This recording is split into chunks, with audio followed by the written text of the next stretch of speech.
Hey guys, welcome back.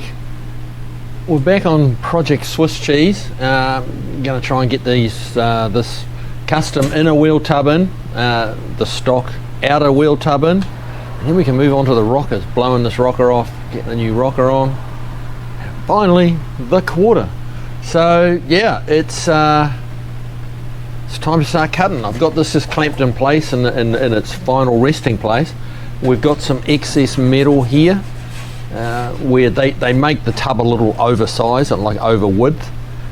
So we've used as much of it as we can and still keep the original inside trim, the fastback trim on the inside. So it's really a matter of marking off our excess here. Like so. We'll trim that lip back. Have to join the dots a bit there.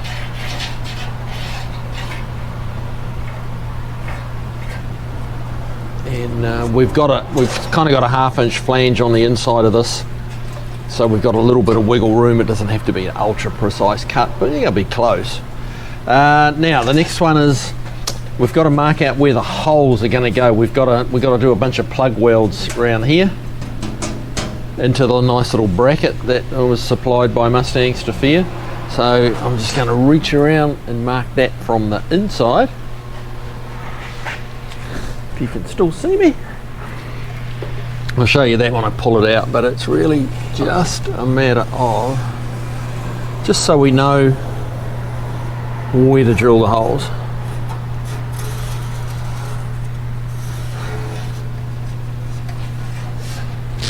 That's that on the inside, and I'll pop it out in a second. I'll show you just what I did.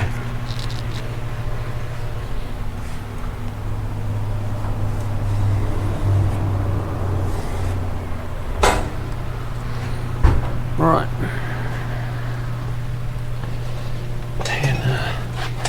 and I'll give you another little handy hint. If you know any fabricators, one of the best things you can buy them is Sharpies. If there's any ladies watching, if you're wondering what to get your husband and he likes to mess around with sheet metal, buy him a box of Sharpies. He'll love you for it. These things, you know, there's probably like 1,000 in circulation and 100,000 of them made. Where the others went, they seem to disappear. I buy a box, you know, they disappear. So, get yourself some Sharpies. Right, anyway, let that one go. We'll let that one go. We can let that one go. Oop.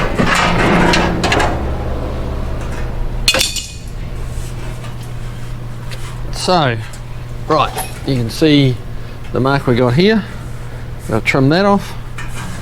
The mark on the inside. So what I've got to do is drill my plug weld holes along here. So, take the old camera in a little bit so you can see that tub welds onto this flange here. So yeah, you could weld it, you can drill this and weld it from the inside, or you can drill through the tub and weld it from kind of the outside. I've chosen to do it from the outside. I just think it's going to end up nicer. And yeah, so let me go and drill some holes and we'll get to burning it in. All right, back in a second. Okay, got some weld through primer blasted around. Got a bunch of holes drilled through here, and yeah, it's about time to pull the trigger. So just need to get this back in here, get it lined up with its marks.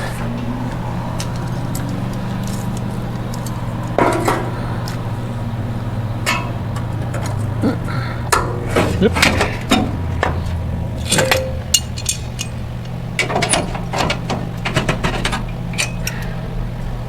And we need more just there.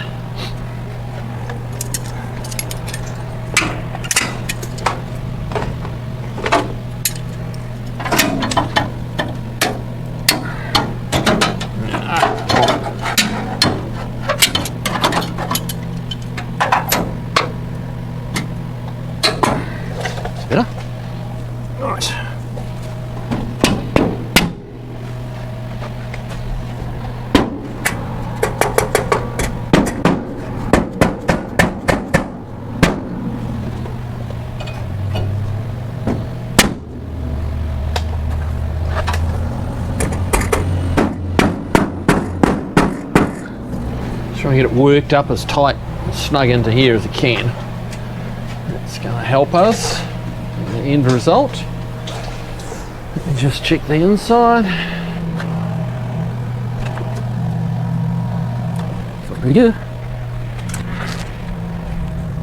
And just a fraction low at the back edge here.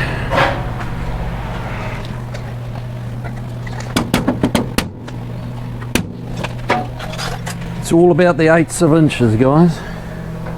There we go.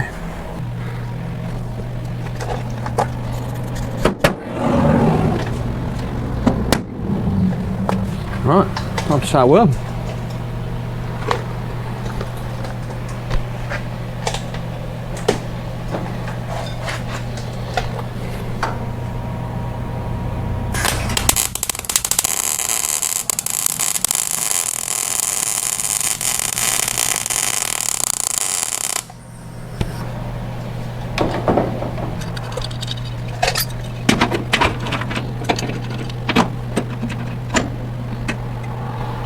Is it going to stay there for me?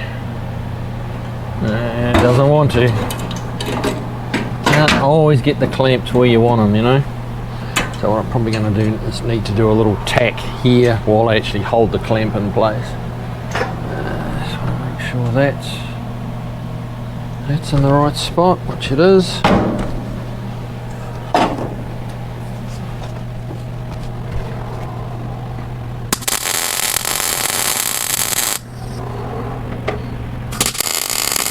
Little tack there. Okay.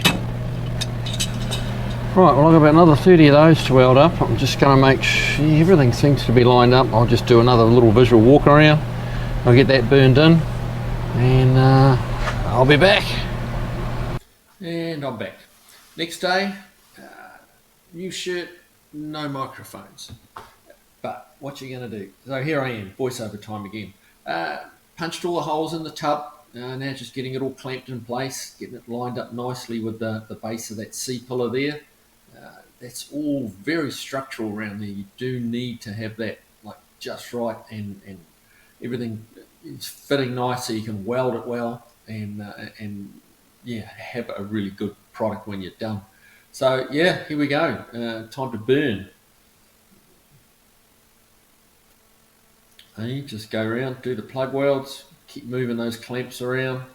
Everything's got to be clamped nice and tight, you know, to get a nice strong plug weld. You know, those two surfaces have to be, you know, truly mated together. So yeah, it's yeah, just keep moving, keep welding, keep clamping, and you will get there. So yeah, it's not the fastest process in the world, but you know, it's how you got to do it. So.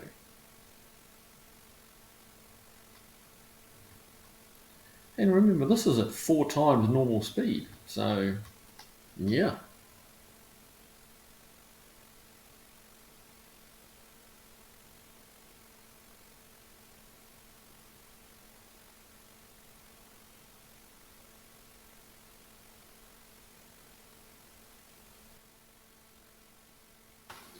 Yeah, here I'm hammering the base of the C-pillar down over the tub. So we've got the outer tub welded to the inner tub.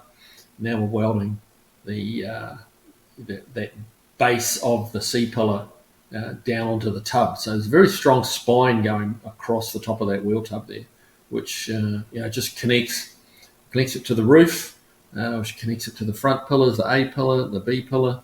So everything's tied together. That's how unibodies work. Everything needs to be tied to everything else, and it all relies on every other piece to make you know, a strong cube or box, or in this case, car.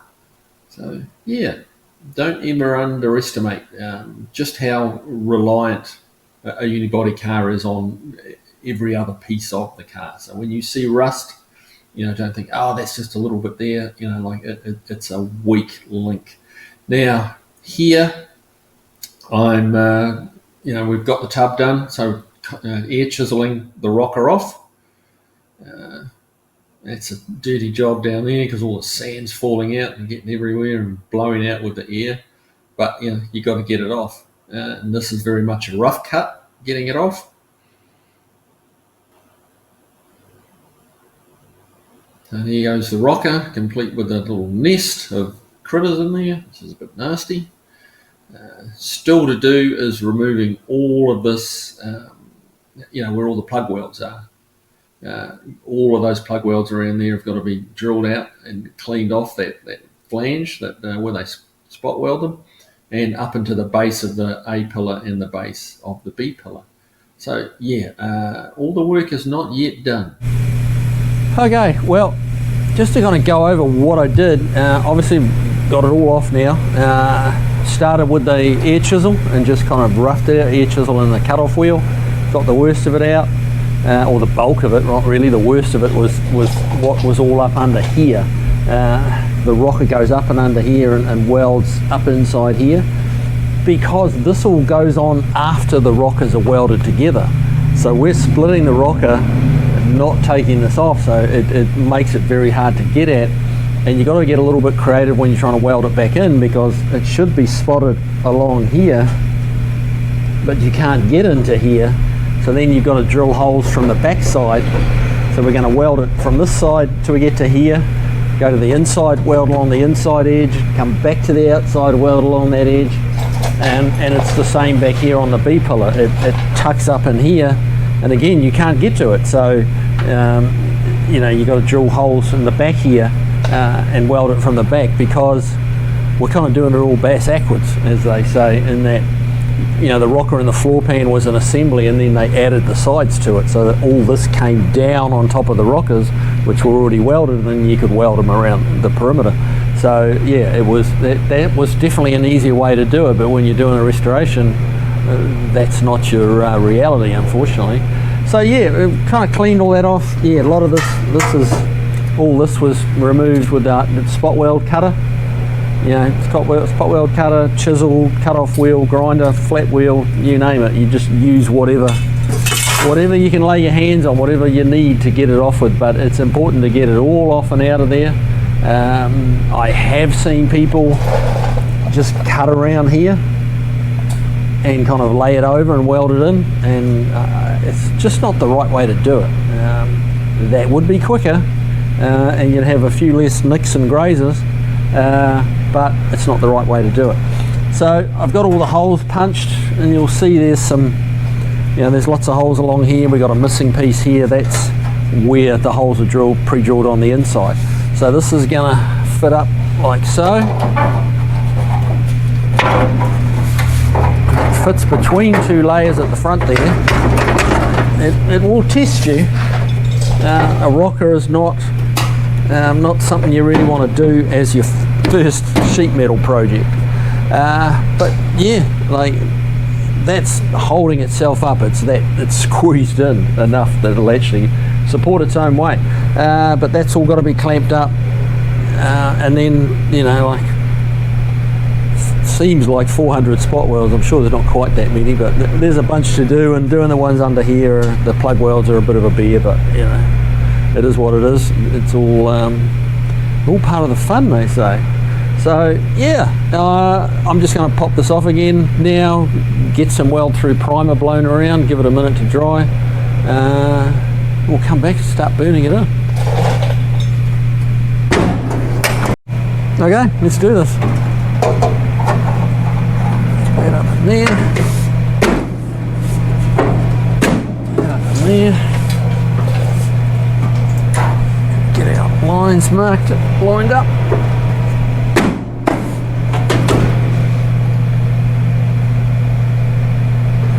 Some little, come back this way a fraction.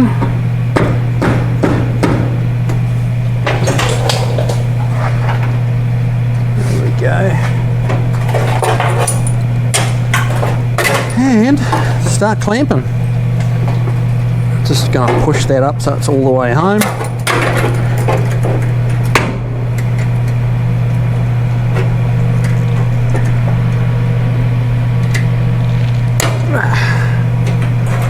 Alright. gonna need plenty of ice grip. That much I can tell you. Get that up there.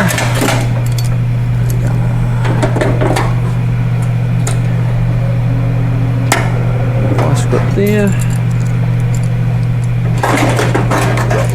Ice grips down here.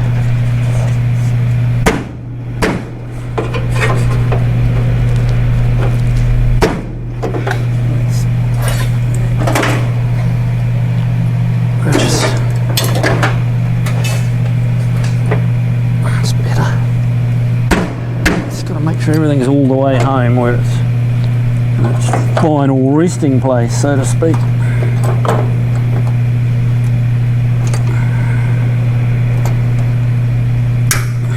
Let's go in there.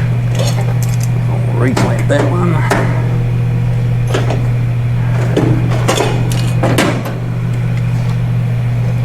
Reach around here. Pull that in.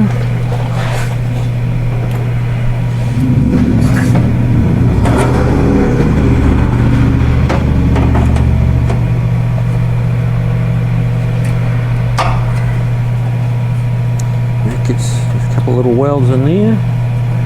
Another clamp in there.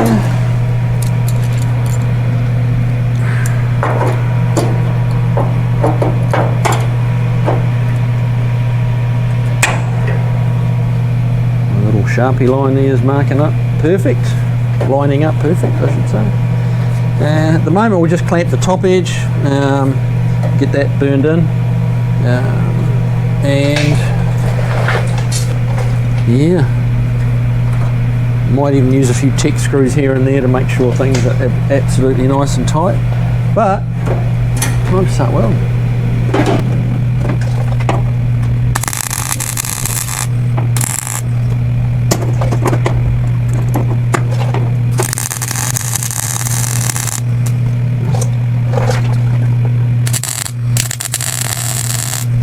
We need a Tech screw in there. We've got a gap here. We've got it clamped there, but it's still gapping here. So we get a Tech screw, and really it's as simple as that. Simple, but I mean, you know, as far as getting it welded on now, you've got the fit right. It's just, you know, making sure the two surfaces you're welding together are clamped and burn them together. And so probably call it a day. It's getting late in the day, and you know, we're just a bunch more welding to do, which is not that exciting to watch, let's be honest. So yeah, I'll probably keep going for another 20 minutes and welding, and then wrap it up in the morning. But yeah, now that all this is done, the car's super solid again. You know, it's got its outer chassis rails, you know, brand new and you know, nice heavy gauge. Next step's that rear quarter. So yeah, and then doing the rolled lip on the wheel arch around that fender, you know, the wheelhouse. Yeah, then should be getting a bit closer, which will be nice. So take it easy, have a good one. I hope you learned something from that. I hope it helped you guys, and I will see you on the next video. Take it easy, guys.